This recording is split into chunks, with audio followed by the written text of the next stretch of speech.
Hello and welcome guys and girls. Today I have some really exciting news. Anna is officially out and playable in Overwatch. Most of you guys have already played her. Well, while you were playing, I was playing too, and I thought I would be a great idea to make a character review, tips and tricks and how to play with her. Well, this is not an ESL guide, but I will give you what I know about her and how I am playing her at the moment. First of all, this character is absolutely fucking amazing. No, like seriously guys, she's really a blast. But enough of talking, let's hop into the intro and then we will get to the cake.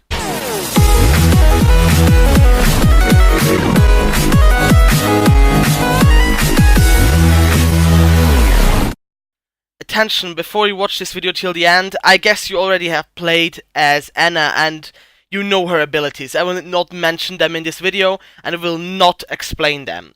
First of all, we're gonna start with how to play. Well, you are a sniper healer if you want so. If a Widowmaker was a healer, she would be essentially Anna. But whatever. You have to hit your targets to heal them, so train your aim as hard as you can.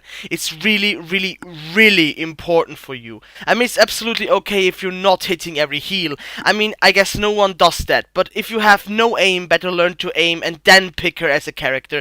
Because if you have no aim, there's no heal. No heal, there will be everyone flaming you and your gaming skills, even if you have essentially are a good player. Next thing is that you should stay in the back of the game. Yes, you should move with your team. I mean, they have to be near you if you get flanked and you need help or something like that, but you have to be far enough away to not get wrecked by any snipers, good soldiers or any other players that deals damage like hell and has a good aim. Now, what is your main task? Heal. Just heal. But always keep in mind that you have to stay safe. If your teammate is flanking and you think you could give it a try it. But remember not to forget about her other teammates and stay near enough to a pillar or something else and don't go too deep. Even if your teammate does that, if you die because you're trying something with him or you absolutely use this for your team, your teammates can survive without one damage dealer. But now, without the healer normally, or better say, it's easier without a damage dealer than a healer, then don't forget that you have a burst heal that is really effective with single targets, but not that effective against a situation where all of your team is dropping, until you throw your nade. But that nade is pretty long on cooldown if you are in a stressful situation, so use it at the right time. Now your next task goes hand in hand with the last one. If you're a healer and you stay almost only in the back, don't forget to hold the overview of your team, and especially enemy team. If you play in a team or even competitive team, you should think about possibility to be the leader or at least the call guy of your team, because you have to mostly time to have a look at your team and the enemy team. You have to call for help before it happens mostly. You have to almost predict the enemies. If you see a soldier flank on a side or any other character like Genji, always call out before they are near you. It really is enough to say, for example, soldiers on the left, and your teammates will often help you right away, even if you are on a random team. I mean, a damage dealer alone is normally a free kill, and randoms love free kills, but if you're playing in a team, I don't want to say anymore, I guess. You have also the time to see what your players are doing. So if you're in a situation where you have an absolute choke point, call your team out and try another tactic like let's go left or take a split tanks and DDs, whatever you say, but there's nothing more frustrating than see your team die while they are not doing well, and you will get flamed. 2 wipes and your team will call out for heals that they already received. Your third task is damage. Even if you are a supporter class, you have to deal damage in any situation possible. After you healed, of course, what we learned before. But if your team attacks a Reinhardt shield, or you see a turret, or you see a low target, or a not protected target, get your damage out. It really helps your team. I mean, it's about 80 damage per shot. That's not low. Come on, guys.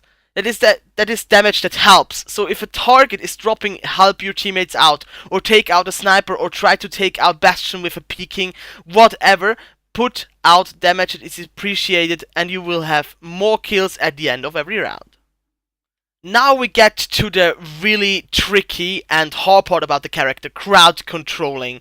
Exactly, if you have played WoW, you already will be familiar with that. But if not, I will shortly explain it. You take out enemies so he can't move or act for his team, leaving him absolutely useless. Your ground control is really important for your team. If it is used right, it can end up in a nasty kill. Well, what you can do too is, if your team is smashing it and not low, use your nade to stop the heal on the enemy players by throwing it at them. This will make a huge impact on the enemy team. Always remember, more pressure on the enemy team, less pressure on your team, what means you will not need to heal that much. Short example, Mercy and Reinhardt are doing the spot. Reinhardt's shield goes down, Mercy gets your sleep shot. Reinhardt will firstly stay normally in his position because he will think he will get healed, and even if he's predicting or getting it that Mercy's in a sleep, he will drop to the ground fast and you can say Genji. Even if this task is really not that effective at all time, it can be in the right situation, so use your abilities wisely. Next thing is to protect yourself. Always remember that you have a shitload of abilities with Ana, but you can't do one certain thing. Move fast, or better say, flew. You will get absolutely wrecked by any DD next to you if you have not your sleep shot ready, or if you are not near your teammates. So if you can't use your sleep shot while you are on a nice attack, just save it. It's really important as your life insurance. If you get chomped at, you have to use it and flew, or you will wreck the enemy. In some cases the one thing is better than the other. You will get that in some time when you are playing the character. Let's move on to the thing that most of the players forget. Ana is a nice attack support and a nice heal support, but she is not healy enough. I say for the whole team alone. So if you are playing a really aggressive setup, take another healer as a only healer. Like Lucio or Mercy, it's depending on the situation.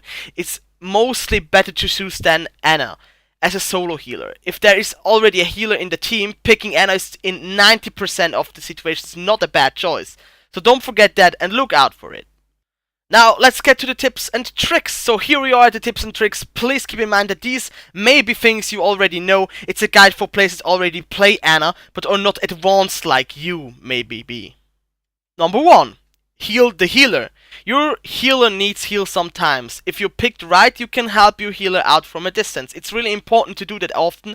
Other supporters have no healing skill for themselves, or they don't want to use it for themselves because they wait until an ally is dropping. Number 2. You can snipe heal your allies.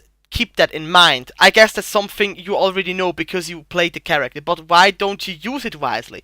Keep your distance to your team if the situation is allowing it, and place yourself comfortable while you are snipe healing your tank from a distance no other hero can approach you.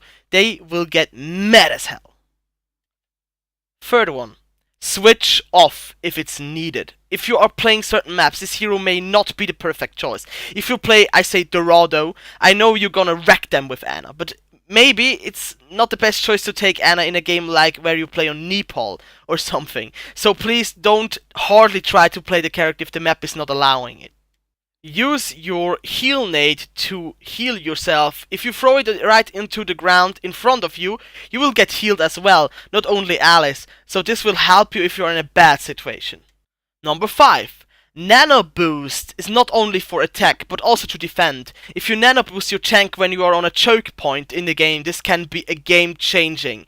If there's not that much of time you have left to take a capture point, for example, and the other team is engaging, use it to save your tank or any other player that is getting for Qs. But please note that nano boost is not a life insurance. It's a good help, but a player like Tracer can die too, even if there's a nano boost on him. Nano boost is really nice tool for tank, especially for Reinhardt. Look, you can use it for a Soldier 76 or maybe for a Genji, but if your tank really engaged correctly, the nano boost will help him engage on the point, while he is not getting too much damage in while he's approaching the point. This will save a lot of stress for you healers. There's nothing more frustrating than going on the spot and the tank is dropping too low, even if Mercy's right on him with the heal beam. Just keep that in mind. Number 6. Have fun while playing, guys. Yeah, that's not a tip for Ana, but it is really important to keep having fun while playing the game. If you're in a situation where you're losing all the time, take a break, do something else, maybe go outside for a couple of minutes and play Pokemon Go or whatever you're playing. Just do something different and get back into the game when it's time to do it. Well, thank you so much for attending this long video. My name's Little Mayhem and we are Lead Gaming. If you have any questions, put them down below into the comment section, and we want to see you on another video. Cheerio!